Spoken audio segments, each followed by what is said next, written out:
Deus, então, amém, aleluia.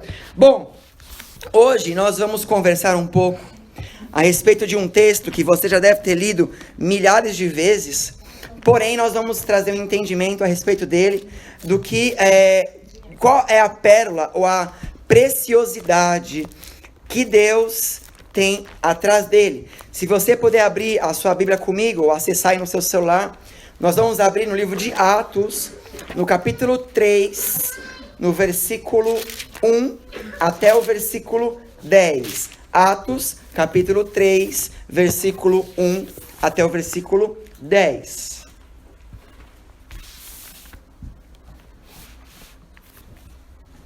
Amém?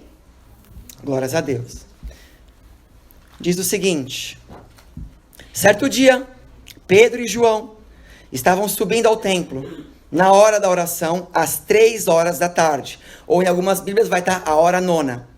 Estava sendo levado para a porta do templo, chamada Formosa, um aleijado de nascença, que ali era colocado todos os dias para pedir esmolas aos que entravam no templo. Vendo que Pedro e João iam entrar no pátio do templo, pediu-lhes esmola. Pedro e João olharam bem para ele. Então Pedro disse: olhe para nós. O homem olhou para eles com atenção, esperando receber deles alguma coisa. Disse Pedro: não tenho prata nem ouro, mas o que tenho, isto lhe dou. Em nome de Jesus Cristo, o Nazareno, ande. Segurando-o pela mão direita, ajudou a levantar-se, e imediatamente os pés e os tornozelos do homem ficaram firmes. E de um salto, pôs-se em pé e começou a andar. Depois entrou com eles no pátio do templo, andando, saltando e louvando a Deus. Quando todo o povo o viu andando e louvando a Deus, reconheceu que era ele o mesmo homem que costumava a mendigar, sentado à porta do templo, chamada Formosa.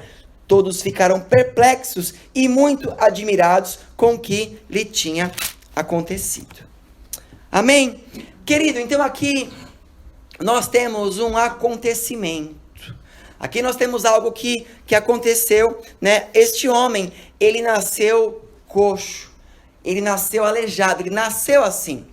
E segundo a tradição ou a norma entre os judeus daquela época, uma pessoa que nascia desta maneira, ela era considerada amaldiçoada.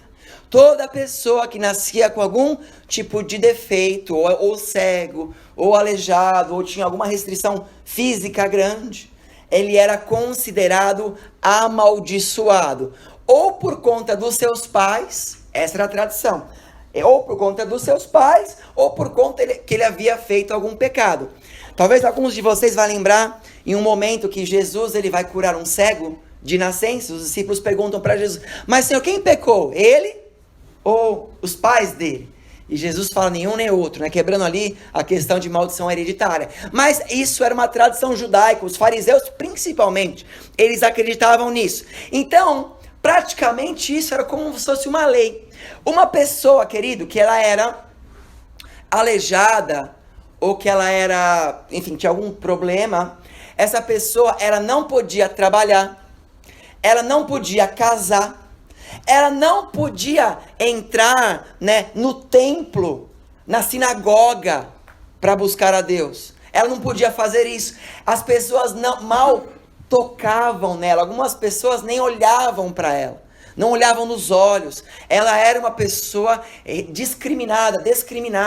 Eu não sei se algum de vocês já passou por alguma discriminação na sua vida, por algum motivo, seja porque você era muito alto, ou porque você era muito baixo, ou porque você é negro, ou porque você é gordo, perdão da expressão, ou porque você, enfim, é mais devagar em algumas coisas, né, e te pregavam peças, e te faziam piadas com você por conta disso, né? A gente vê hoje que a sociedade, ela tem colocado um estereótipo de pessoas. Então hoje o bem aceito é o magro, o bem aceito é o alto, é o forte, é o que vai na academia, né? Esse é o estereótipo. Se você olha no Instagram de muitas pessoas, é isso que eles acabam postando, aquela pessoa que só viaja. Então, eu tava estudando a respeito de algo chamado cosmovisão. Alguém sabe o que é cosmovisão? A cosmovisão, ela diz o seguinte, que tudo aquilo que você acredita hoje, você acredita por conta da influência de alguém.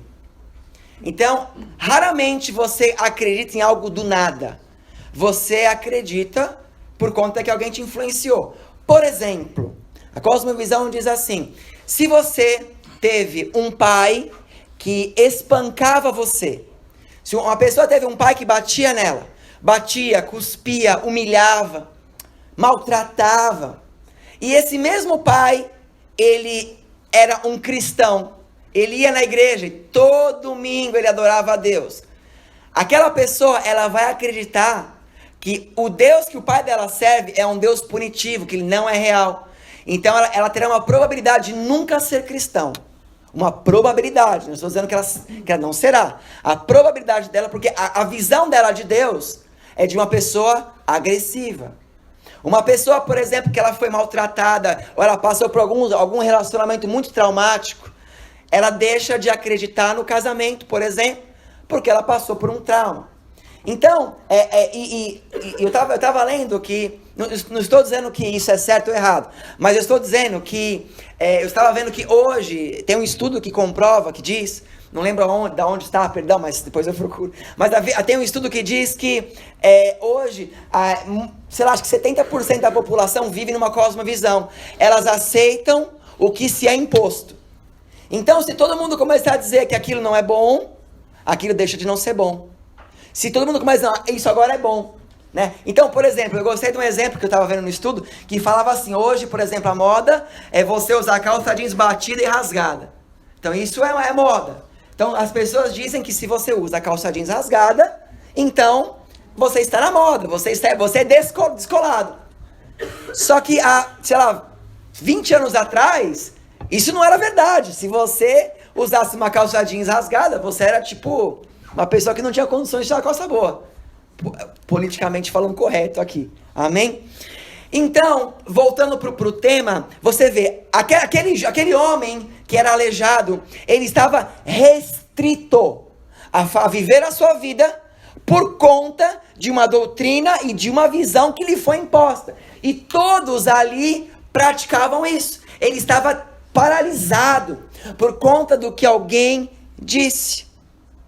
Pergunta: será que alguma vez eu e você nas nossas vidas nós ficamos paralisados por conta de algo que alguém te disse?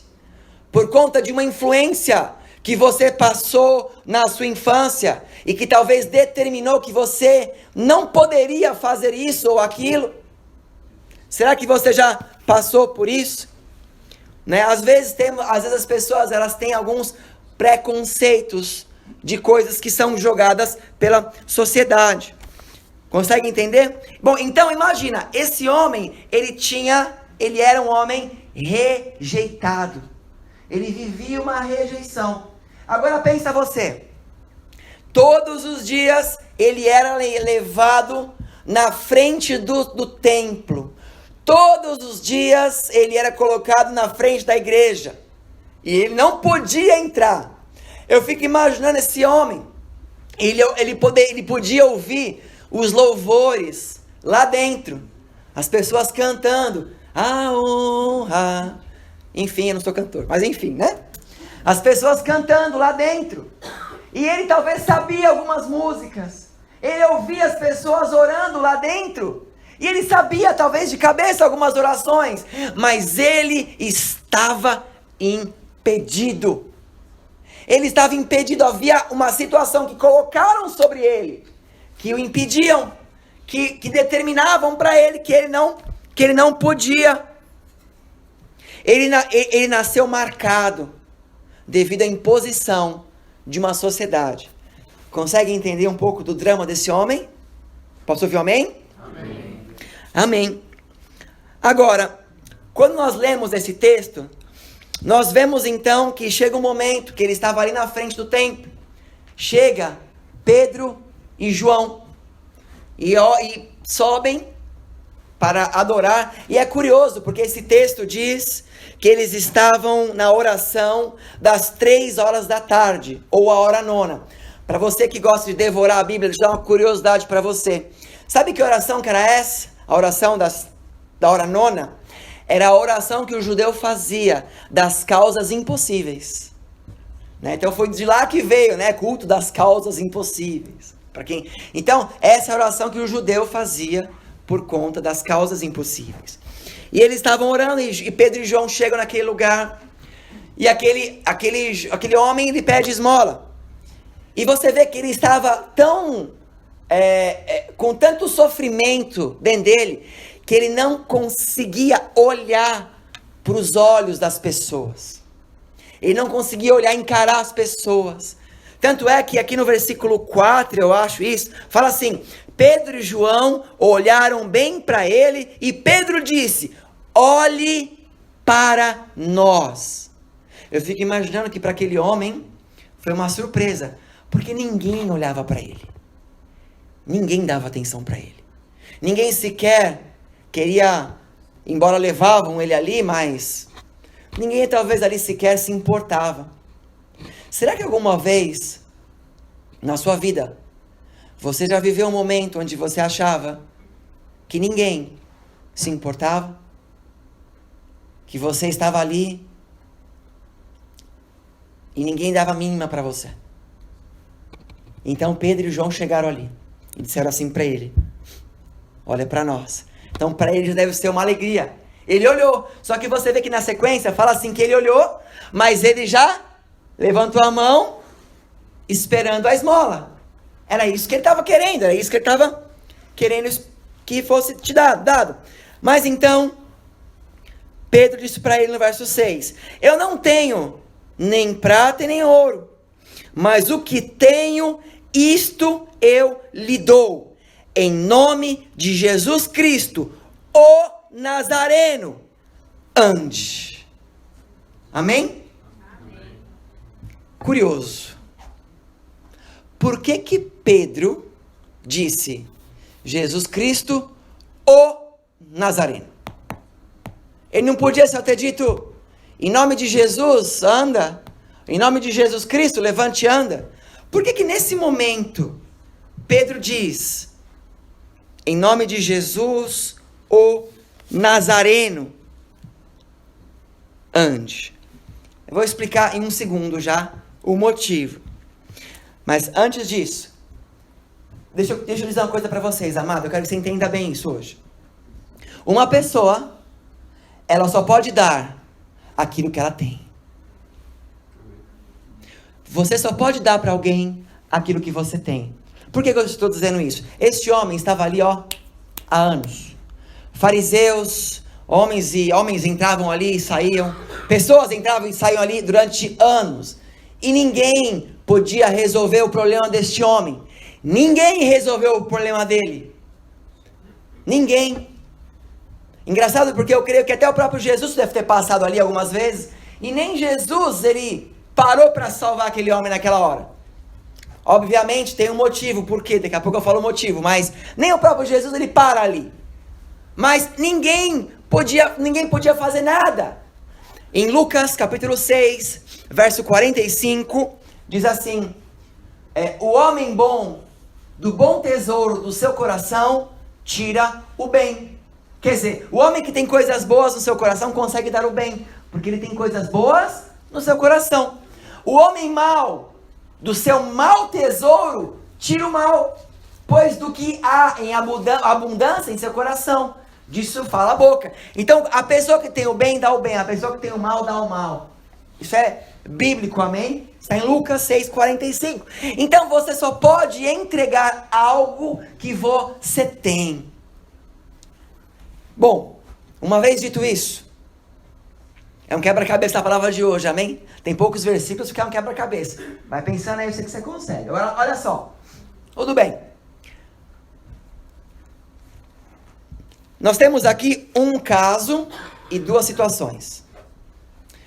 O caso é, havia um homem ali que tinha uma deficiência, ninguém havia curado, então Pedro e João aparecem, Pedro através do nome de Jesus, o cura. Qual é a situação? Primeiro, nós temos um homem impedido, um homem sem sonhos, um homem parado, um homem derrotado, um homem excluído, um homem sem vitória, um homem totalmente destruído, um homem que o que lhe restava era apenas pedir, um homem que talvez, até para tentar ganhar uma esmola, ele sorria para as pessoas mesmo sem olhar, mas era um homem que estava calejado de apanhar, de sofrer, e ele via a vida dele desse jeito, ele não via a vida dele como esperança. Talvez alguns de vocês já viveram isso que esse homem viveu. Talvez algum de vocês nessa igreja hoje já viveram situações iguais a deste homem, sem força, você querendo acertar e o mundo contra você. É como se uma coisa desse errado, uma após a outra, uma após a outra, uma após a outra. Talvez você já viveu assim, porém, ou talvez você vive assim. Quero dizer para você, se por acaso hoje você vive algo assim, você está no lugar certo essa noite. Porque o Senhor está neste lugar. E você não vai voltar como você entrou aqui hoje. Amém? Se você já saiu disso, se você está olhando, ouvindo o que eu estou dizendo, e você já pensou, caramba, eu já vivi isso, mas eu saí de lá. Você saiu, porque Deus pôs alguém no seu caminho. Deus de alguma maneira colocou alguém no seu caminho. E um dia você ouviu algo que essa pessoa disse. E você mudou. Então o primeiro caso é alguém que está sem direção. O segundo caso é aquele que tem o que dividir. Então Pedro e João, ele tinha o que dividir. Ele tinha para dividir algo que nomeia-se como Jesus Cristo, o Nazareno. Ele não tinha nada. Eu não tenho nada, eu não tenho dinheiro. Mas o que eu tenho certeza que vai mudar a sua vida, que é Jesus Cristo Nazareno. Vocês sabem que a doutrina do fariseu era uma doutrina muito severa. E o fariseu, até hoje, ele espera o Messias. Embora o Messias já veio, amém? E voltará. Mas ele ainda espera o Messias. Eu não sei quantos de vocês sabem, mas existem 4 milagres que o judeu precisa ver no Messias para que ele o aceite como Messias. Eles chamam de milagres messiânicos. São chamados milagres messiânicos. Os milagres messiânicos são a cura de um leproso, a cura de um surdo-mudo, cura de um leproso, cura de um surdo-mudo, a cura de um cego de nascença e a cura de um morto após 4 dias. Jesus Cristo fez todos esses. Mas vamos lá. Abra comigo Lucas capítulo 4, do 16 até o 21. Vamos ler isso. O que nós vamos ler aqui, antes de você ler aqui na tradução, olhem para mim. O que nós vamos ler aqui agora, vocês se lembram quando Jesus Cristo, ele foi levado ao deserto para ser tentado? Ele fica lá por 40 dias, amém? E no último dia, ele é tentado por Satanás, o próprio, não é? E depois Jesus obviamente o vence, e aí Jesus ele volta depois do deserto. A primeira coisa que Jesus faz após ele voltar do deserto é o que nós vamos ler agora. Lucas capítulo 4, do 16 ao 21. Chegando a Nazaré, onde fora criado, entrou Jesus na sinagoga no dia de sábado, segundo o seu costume, e levantou-se para ler. Foi-lhe entregue o livro do profeta Isaías, e abrindo, achou o lugar em que estava escrito, verso 18: o Espírito do Senhor está sobre mim, porquanto me ungiu para anunciar boas novas aos pobres, enviou-me para proclamar libertação aos cativos e restauração da vista aos cegos, para pôr em liberdade os oprimidos, e para proclamar o ano aceitável do Senhor. E fechando o livro, devolveu ao assistente e sentou-se. E os olhos de todos na sinagoga estavam fitos nele. Então começou a dizer-lhes: hoje se cumpriu esta escritura aos vossos ouvidos. Volta o anterior, Guilherme, a página anterior aí, por gentileza. Era de costume que o rabi, entrando na sinagoga, ele recebia um livro. A Bíblia não era como é hoje, também eram uns livros, tá bom? Ele recebe o pergaminho, então ele lê o livro de Isaías, né? E aí fala que ele se assentou. Então aqui está dizendo, ele sentou-se. E pode passar, e os olhos de todos na sinagoga se voltaram para ele. Deixa eu explicar uma coisa para vocês. Toda a sinagoga, eu não tenho certeza hoje, eu acho que sim, mas naquela época, toda a sinagoga havia uma cadeira vazia. Eles chamavam da cadeira do Messias. Somente caso o Messias voltasse, o Messias sentaria naquela cadeira.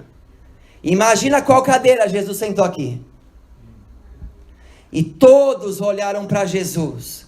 Eu não li o resto para não ficar comprido, mas ele vai dizer assim, que eles começaram, depois que Jesus fala isso, eles começam a dizer assim: mas este não é o filho de José, o carpinteiro? Não é ele? Quem é ele para falar isso? E tentaram apedrejar a Jesus e a jogá-lo de um precipício e matá-lo. Mas Jesus, ele foge de lá. Depois disso, começou a perseguição a Jesus Cristo. E aí Jesus começa a sua obra sacerdotal. Então Jesus, ele começa a caminhar e pessoas começam a seguir a Jesus Cristo. E os fariseus começam a enviar pessoas infiltradas seguindo a Jesus, para ver o que ele ia fazer. Então Jesus, ele vai, ele cura um leproso. E os fariseus começam: ele cura, mas é por Beelzebul que ele faz isso. E aí, não pode ser. Passa um tempo, Jesus cura um cego de nascença. Eu acho, perdão, ele cura um cego de nascença. Logo depois ele cura um cego de nascença. E aí é engraçado que os fariseus vão interrogar os pais. Ele era cego de nascença mesmo? Os pais, com medo dos fariseus, fazem: não, pergunta pro menino, não pergunta pra mim não. Mas era um cego de nascença. Depois Jesus, ele cura um surdo mudo. Ele expulsa um demônio, um surdo mudo. E no último, Jesus então ressuscita Lázaro no 4º dia. Obviamente, e quando você vê isso, fala assim: depois disso, procuraram matá-lo. Era óbvio que eles queriam matar Jesus. Poxa, pastor, mas ele não tinha feito todos os sinais? Sim. Mas Jesus, ele pregava: se alguém bater na sua face, vire o outro lado. Se alguém te obrigar a andar 1 milha, ande outra milha. O que o judeu esperava? Alguém que fosse lá no exército romano, lançasse fogo do céu e matasse todo mundo. Jesus não fez isso. Obviamente eles começaram a perseguir a Jesus. Mas eu quero que você entenda uma coisa: no nome de Jesus existe poder. Amém. E as pessoas não criam. Então quando Pedro, eu quero que você preste atenção nisso, igreja. Quando Pedro chega naquele homem e fala assim: o que eu tenho, eu te dou, em nome de Jesus, ó Nazareno, levante e anda. Ele estava proclamando o nome de Jesus, aquele que foi rejeitado, mas que era o Messias. Dá uma salva de palmas a ele.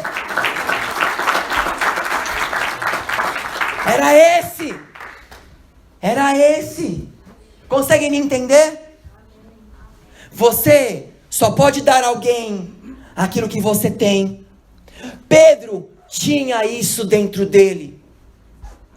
Mas pastor, Pedro não foi aquele que negou 3 vezes? Foi, mas ele aceitou 3 vezes depois. Ele não desistiu. 7 vezes um justo cai, 7 vezes ele levanta. Se você caiu, você vai levantar. Creia no nome dele. crê em nome dele. Então o que você tem, você pode dividir. Agora, aquelas pessoas estavam todos lá e eles não tinham nada. Eles não tinham nada. Eles eram seguidores de uma doutrina. Vamos traduzir para hoje? Sabe o que eles eram? Evangélicos. Mas pastor, eu também sou. Existe uma diferença entre você ser discípulo e você ser seguidor. O IBGE saiu agora uma pesquisa que parece que já quase metade do Brasil já é evangélico. Esses mesmos evangélicos vão lá no carnaval, pular carnaval. Esses mesmos evangélicos acham que ir em um lugar para encher a cara é tranquilo, porque Jesus transformou água em vinho num casamento. Não é um evangélico que faz a diferença, não é um católico que faz a diferença, não é um judeu que faz a diferença. Quem faz a diferença é um discípulo. O discípulo, ele obedece, ele ama o seu mestre, ele faz o que o coração dele vai agradar o mestre. Ele vive com o mestre no seu coração. Eu não estou dizendo que um discípulo não erra, ele erra, como vocês sabem, Pedro mesmo errou. Mas o que queimava em Pedro era tentar agradar ao Senhor todos os dias. Sabe quando eu e você vamos fazer a diferença em nossa casa, em nossa família? Quando nós deixarmos de ser evangélicos e sermos discípulos. Discípulos.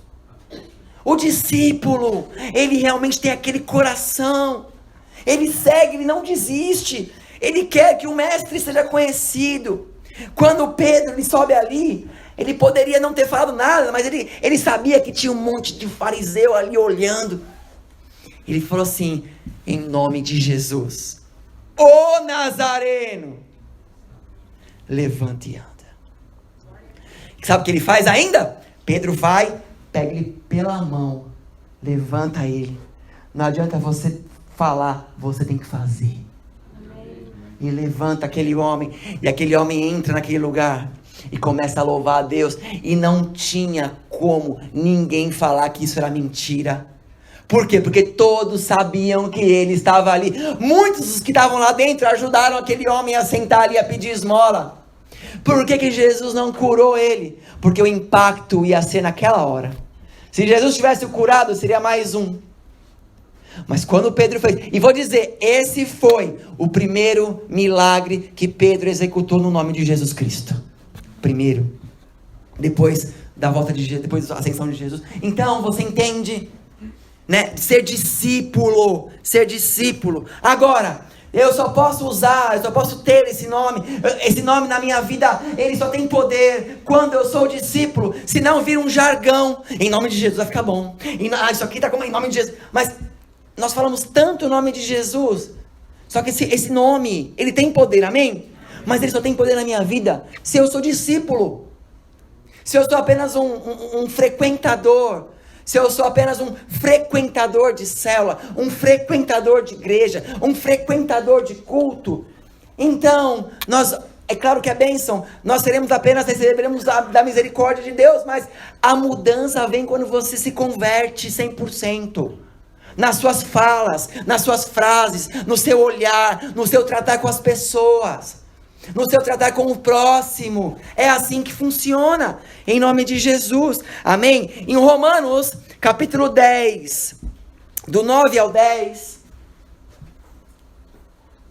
diz assim: porque se com a tua boca confessares a Jesus como Senhor, e em teu coração creres que Deus o ressuscitou dentre os mortos, será salvo. Então, como eu sou salvo? Se eu confessar a Jesus Cristo como meu Senhor com a minha boca, e com meu coração crer, eu declaro, mas meu coração ele vive em mim. Amém? Eu falo, mas o coração tem que estar crendo. Eu tenho que ser discípulo de coração. Eu tenho que senti-lo no meu coração. Eu tenho que entender que Ele está sobre a minha vida. Eu tenho que confiar nele todos os momentos. Eu não posso questioná-lo. Ele é o Senhor. Amém? É assim que é assim que funciona. Aí fala no verso 10, pois é com o coração que se crê para a justiça, e com a boca se faz a confissão para a salvação. Então, eu creio, eu falo, mas eu faço. Eu falo, mas eu ajo. Eu digo assim, vamos abrir uma célula, mas eu vou estar lá para fazer. Eu vou ser o primeiro que vai estar lá. Vamos evangelizar? Pessoal, você tem que evangelizar. Mas eu sou o primeiro que eu tenho que estar com a camiseta na rua e com os panfletos. Nós vamos fazer revisão de vidas. Eu tenho que ser o primeiro que vai orar e jejuar pelas vidas. Por quê? Porque eu falo, mas meu coração tem que estar ciente, tem que fazer. Eu falo e eu faço. Pastor, o senhor está me dizendo aqui então que eu vou ser salvo apenas quando eu fizer a obra? Não, querido. Eu estou dizendo que você vai ser salvo, ou você vai colher a sua bênção, quando você executar as palavras que você ora. Quando você põe em prática o que você fala em oração. Porque a oração você declara, mas a ação é o que concretiza. Posso ouvir amém? Amém. Em João 8,31, dizia, pois, Jesus aos judeus que nele creram: se vocês permanecerdes na minha palavra, verdadeiramente sereis meus discípulos. Por que que Pedro era um discípulo? Porque Pedro permanecia na palavra do Senhor. O que a palavra diz? Diz isso, eu faço. A palavra não diz isso, eu não vou fazer. A palavra manda eu adorar e sacrificar, vou sacrificar. A palavra mandou eu parar, eu paro. Jesus mandou eu ir, eu vou. Jesus mandou eu parar, eu paro. Jesus não falou nada, então eu não vou fazer enquanto ele fala comigo. Não vou tomar decisões. Eu sou discípulo. Eu sou discípulo, você precisa ser discípulo, amém? Nós temos que ouvir o que Deus está falando. O grande problema é que às vezes nós ouvimos muito o que o nosso eu está falando. Mas o que o eu está falando, muitas vezes não é a voz de Deus. É a voz do melhor para você, que o seu corpo está dizendo. E isso é melhor para mim. Mas você e eu temos que entender. Mas é isso que Deus tem para mim? É isso de fato que Deus quer que eu faça? Deus, eu estou cansado. Eu acho que não vale mais a pena. Eu acho que eu já fiz muito, Deus. Nesse tempo de conversão eu já fiz demais. Pai, chegou minha hora de descansar. Eu, olha, pai, estou cansado. Minha família isso, meus filhos isso, meu emprego isso, minha saúde aquilo e tal. Pai, o senhor sabe, pai. O senhor me conhece. Chega, estou cansado. Se você desistir ou parar sem Deus falar com você, é pecado. Você está em desobediência. Eu queria que fosse diferente. Vou ser sincero de altar. Eu queria que fosse mais fácil. Eu queria trazer hoje para vocês uma palavra mais simples. Mas, embora Deus ele é muito simples, mas Ele é um Deus que Ele traz a nós as leis dEle, para que nós possamos viver na graça dEle. Não existe, é um pouco contraditório, mas não existe a graça sem as leis do Senhor. Não existe você viver da graça sem obedecer a Deus. Não existe, são coisas contraditórias. Então eu preciso entender o que Deus tem para mim, o que Deus quer para mim, o que Deus quer para o meu casamento, o que Deus quer para os meus filhos, o que Deus quer para a minha história, o que Deus quer para a minha vida, o que é que Deus quer para mim. Isso é ser obediente a Deus. E se uma vez que somos, então somos discípulos. Se você tem obedecido ao Senhor, louva a Deus por você, amém? Porque você é discípulo. E eu creio que tem muitos discípulos neste lugar. Amém? Agora, qual é um chamado de um discípulo? Vou refrescar a sua mente.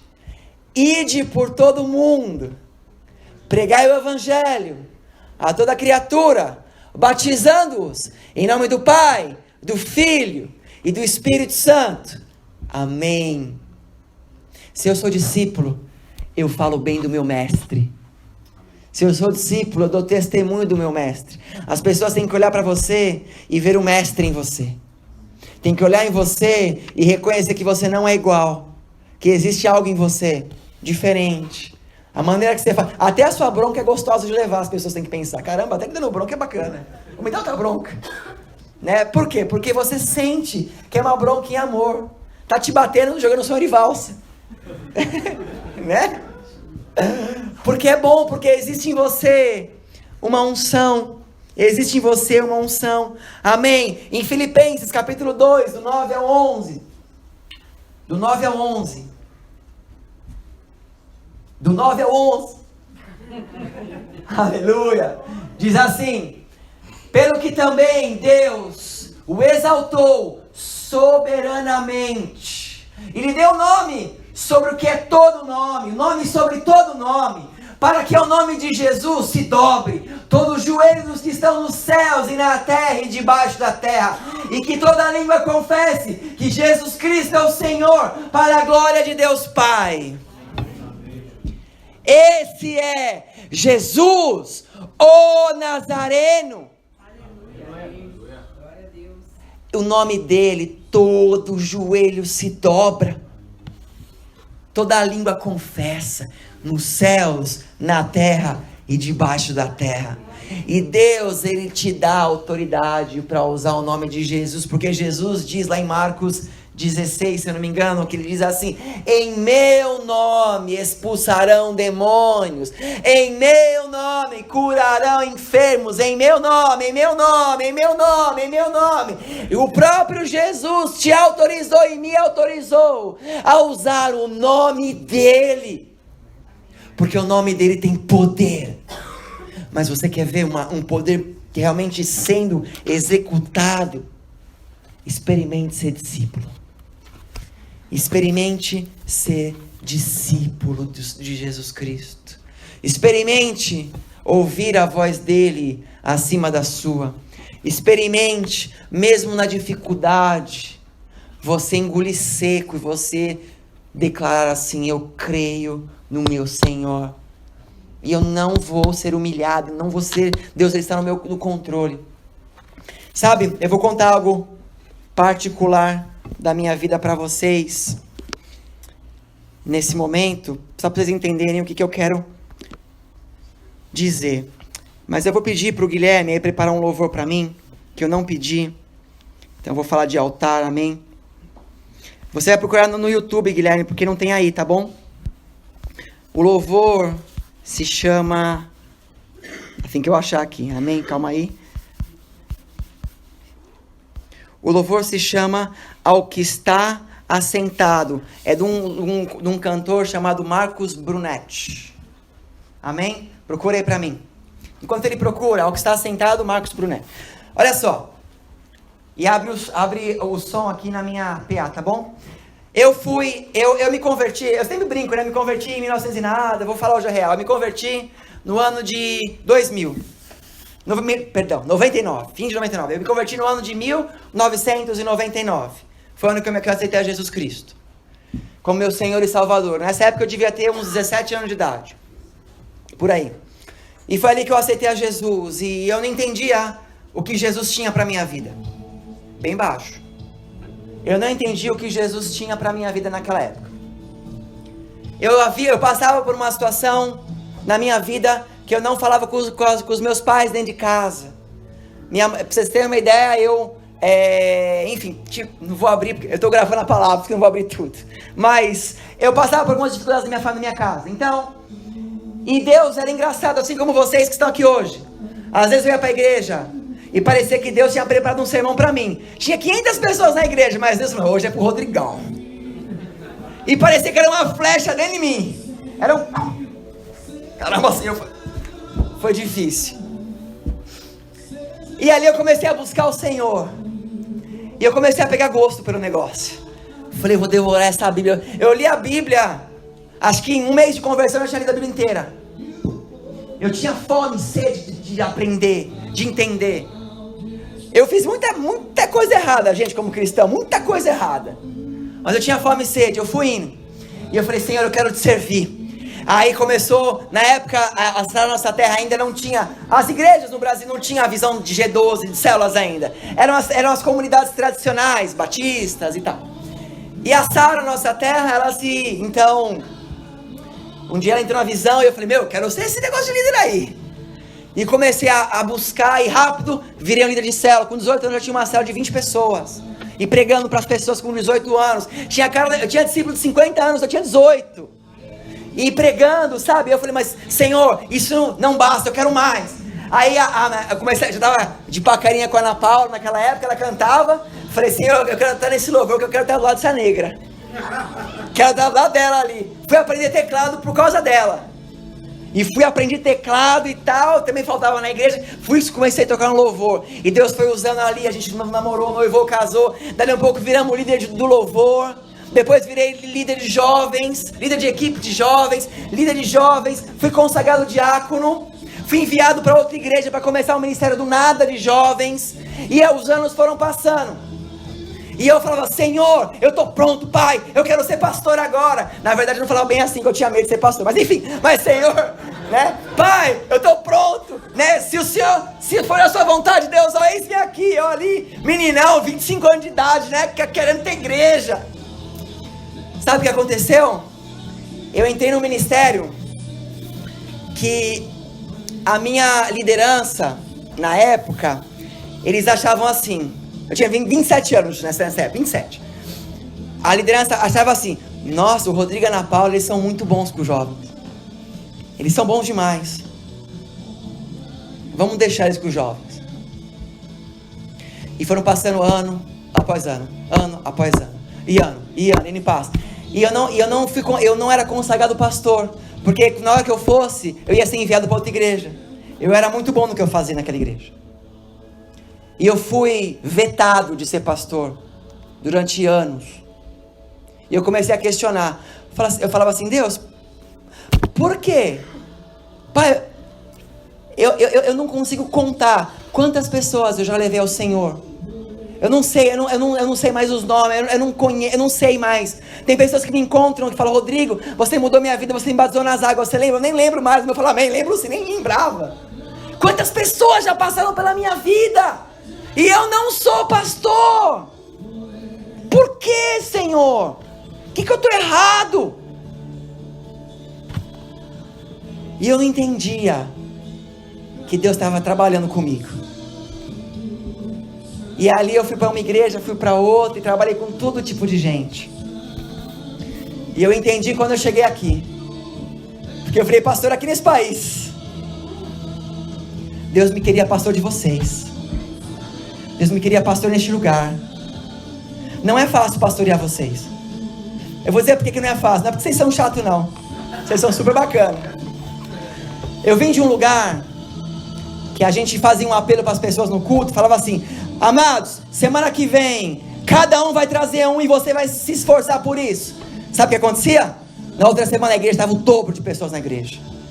Eles traziam a igreja lotada, louvor redondo, era tudo fácil. Eu chegava aqui e falava assim, gente, tem a música do Marcos Brunetti, eu quero que a equipe inteira toque agora. Nem sabia se eles tinham ensaiado, eles subiam e tocavam. Tinha tudo pronto, estava tudo fácil. É muito fácil ser pastor no Brasil. Mas aqui é um desafio. Porque a maioria de vocês aceitou Jesus aqui nessa igreja. Sabe qual que é a maior alegria que eu tenho no coração hoje? É de ver que pessoas que aceitaram Jesus aqui, eles amam a Jesus mais do que a própria vida hoje, para a honra e glória do nome dele. Vocês estão fazendo a diferença neste lugar. Amém?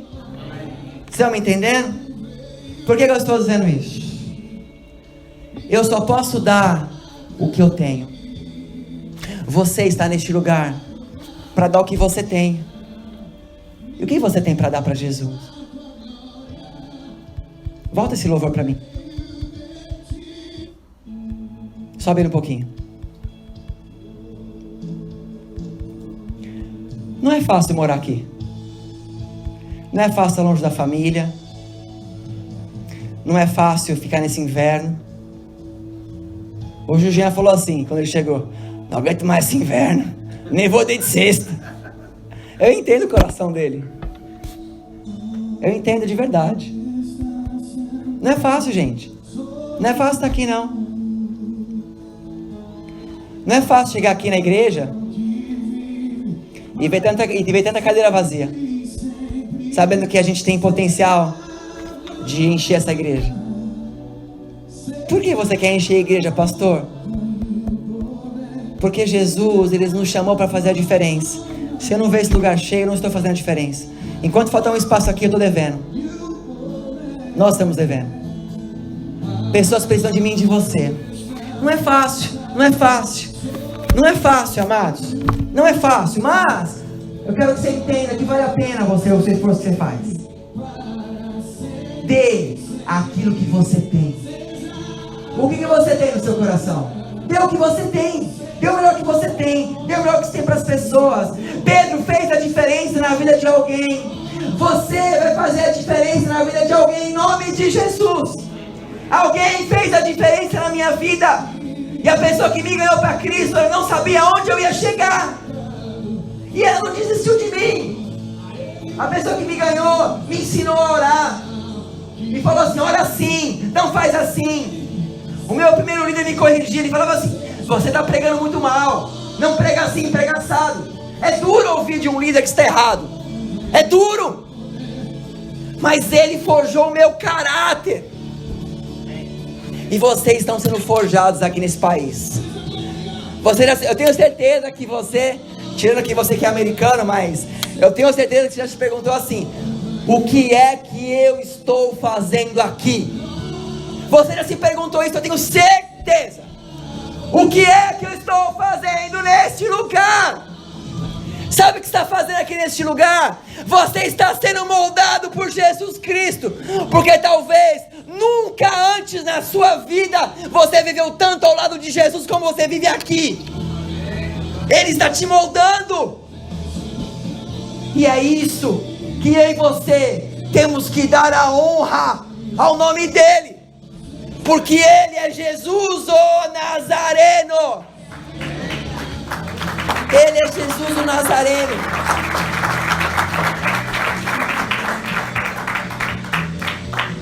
Você é muito amado. Você é muito amado. Você é muito amado. Se você não fosse amado, Jesus não tinha te chamado para esse lugar. E se você está aqui hoje pela primeira vez, se você está ouvindo isso hoje, é porque Jesus te ama demais. E Ele sabe que você, mesmo nas suas dores, você pode fazer a diferença. Seja bênção na sua casa. Leve o que você tem para dentro da sua casa, para a vida dos teus filhos, para a vida do teu cônjuge. Leve o que você tem. Divida o que você tem. Fique de pé em nome de Jesus. Nós vamos orar.